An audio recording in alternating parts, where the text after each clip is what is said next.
Hey there guys, just a quick video just to show that a lot of people have been asking me for the fenders for the Raptor, Furitek Raptor.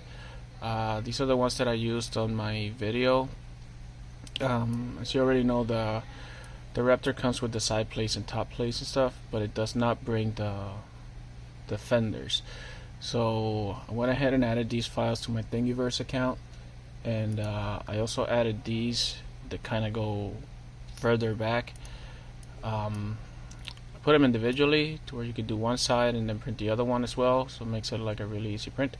But then I made one to where it's the whole piece as one that you can print together, and then that'll give you the fender, the full fender for the back with a little bit of the wing. So that's gonna be on my Thingiverse account for anybody that's purchased Raptor and wants to add a little bit, a little bit extra to it. Then there's that.